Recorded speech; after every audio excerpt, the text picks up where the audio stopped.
ሁለት እጥፍ ቅባት እንዴት እንቀበላለን?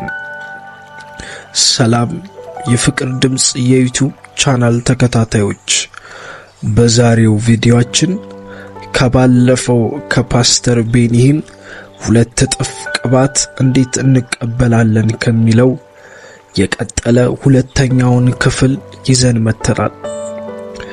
ወደ ቅባቱ የሚያደርስ መንገዶች ወይም ደግሞ የቅባቱ ሚስጥር ከሚለው ከፓስተር ቤኒሂን መጽሐፍ ላይ ስለ ሁለት እጥፍ ቅባት የተናገረውን ለናንተ በድምጽና በቪዲዮ እንዲህ ባለ መንገድ ይዘን መጥተናል። ፓርት 1ን ያላያችሁ ሰዎች ይህንን እንዳታዩት እንመክራለን። ነገር ግን ክፍል 1ን ወይም ፓርት 1ን ካያችሁት በኋላ ይህንን ቪዲዮ እንድትመለከቱት እናሳስባለን።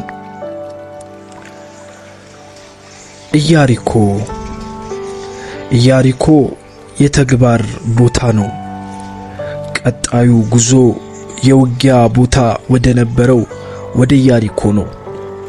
ኢየሱስ ለ40 ቀናትና ለ40 ሌሊቶች የጾመውና በሰይጣን የተፈተነው በዚህ በኢያሪኮ አቅራቢያ ነበር። በኢያሱ የመሪነት ጊዜም የፈረሰው የኢያሪኮ ግንብ ነበር። ወደ ኢያሪኮ ስትደርስ ሰይጣን ገንዘብህን፣ ጤናህን፣ አይምሮህንና ቤተሰብህን ለማጥቃት በመሞከር ይዋጋል። ሰይጣን ሁሉንም አይነት የሲኦል ኃይላት ተጋፍጠ የምትዋጋበት ቦታ ነው። በአንጻሩም የሰራዊቱን አለቃ እግዚአብሔርን የምትገናኝበትም ስፍራ ነው ኢያሪኮ። ራስህን ለመካድና እግዚአብሔርን በቁርጠኝነት ለመከተል ስትወስን ሰይጣን በግልጽ ጦርነት ያውጅባል። ነገር ግን ኃይሉ የሰራዊት ጌታ የሆነው አምላክ በተሳለ ሰይፍ ሊረዳህ ዝግጁ ሆኖ ይጠብቃል። እንደዚህ አይነቱ ውጊያ ውስጥ ስትሆን ድል ልትቀዳጅ እንደሆነ በእርግጠኝነት መገንዘብ ይገባል። ምክንያቱም ተአምራት የሚወለደው በውጊያ ውስጥ ስለሆነ ነው። በግሌ ኢያሪኮ ሰይጣን በ1980ዎቹ ዓመታት ውስጥ አገልግሎቴን ለማፈራረስ ሞክሮ ነበር። በዚያን ወቅት የነበሩትን የድግግሞሽ ሕይወት ባለው ረክቶ ወደፊት ለመራመድ ያለመፈለግ ስሜትና የመሰላቸት ሁኔታዎች በደንብ አስታውሳቸዋለሁ። ቅባቱን ቀለል አድርጎ የመመልከት አስፈሪ አዝማሚያ እየታየብኝ የነበረበት ጊዜ ቢሆንም ይህ ወቅት በትክክል እጥፍ ቅባት ሊገለጥ የተቃረበበት ወቅትም ነበር። ማድረግ የነበረብኝ ብቸኛው ነገር አይኖቼን ከፍቼ የሰራዊት ጌታ ሕይወቴ ውስጥ የነበረውን መንፈሳዊ ውጊያ በድል ሲያጠናቅቅ ማየት ነበር። መልእክቱ ቀላልና ግልጽ ነው። ቢያንስ ስጋህ ሊረብሽህ አይገባም። ረብሻ ማለትም ግርግር የነፍስህ ጠላት ነው። ለምሳሌ ከተአምራት አገልግሎቴ በፊት ባሉት ሰዓታት ማንም ሰው እንዲያናገረኝ አልፈቅድም። በአካባቢዬ ላሉ ሰዎች ምንም ቢፈጠር ለኔ አትንገሩኝ ብዬ ነግራቸዋለሁ። ስለምንም ነገር ማወቅ አልፈልግም። ከሰዎች የሚመጣውንም ሐሳብ ማሰብ ከጀመርኩ ምናልባት ልረበሽና ትኩረት የማደርግበትን ንጹህን አይምሮዬን ላጣ እችላለሁ። በሙሉ ልቤና ሐሳቤ እግዚአብሔር ላይ ብቻ ትኩረት ማድረግ ነበረብኝ። ሰይጣንም ሆነ ሰው እንዲረብሹኝ አልፈቅድም። ነገር ግን በምትረበሹበት ወቅትም ቢሆን እግዚአብሔር ወደ ድል የምትሻገሩበትን ኃይል እንደሚሰጥ አስታውስ። ወደ ዮርዳኖስ። በሚቀጥለው ደረጃ በዮርዳኖስ ምን ይከሰት ይሆን? እዚህ ደረጃ ላይ እግዚአብሔር አይኖችን ይከፍትልህና መንፈሳዊ እይታዎችን ይሰጥ ይጀምራል። መጥምቁ ዮሐንስ መንፈስ ቅዱስን በርግብ አምሳል ሲወርድ ያየው በዮርዳኖስ ነበር።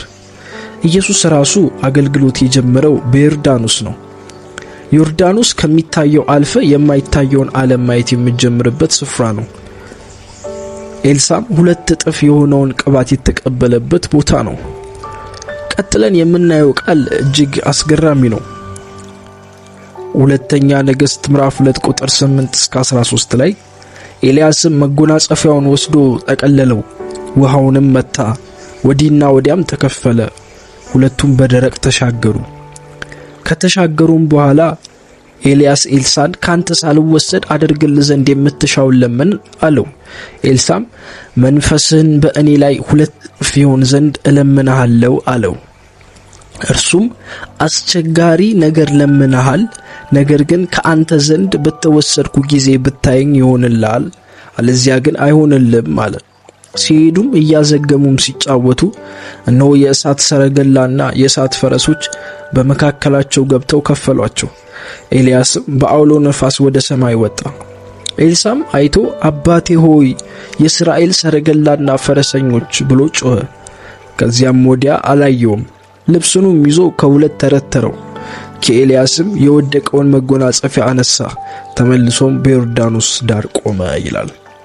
በዚህ ቃል ውስጥ ተሰውሮ የምናገኘው ምስጢር መንፈሳዊ እይታ ቦታ በሆነው በዮርዳኖስ የተከናወነ አስደናቂ ጥላ አለ። ኤልሳዕ 2 ነገሮችን ነበር ያደረገው። የመጀመሪያው ልብሱን መቅደድ ነበር። የሚያመለክተው ያሮጌውን ሰውና ያለፈውን ጊዜ ከራሱ በላይ ማባረሩን ነው። በመቀጠል ከኤልያስ የወደቀውን መጎናጸፊያ አነሳና 2 እጥፍ ቅባት መቀበሉን አወቀ። አዲሱ ሲመጣልህ አሮጌውን ተሰናበተው።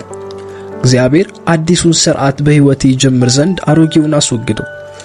የእግዚአብሔርን የተስፋ ቃሎች እስካላወካቸውና በእምነትም የራስህ እንደምታደርጋቸው እስካላመንክ ድረስ 2 እጥፍን ቅባት አትቀበልም።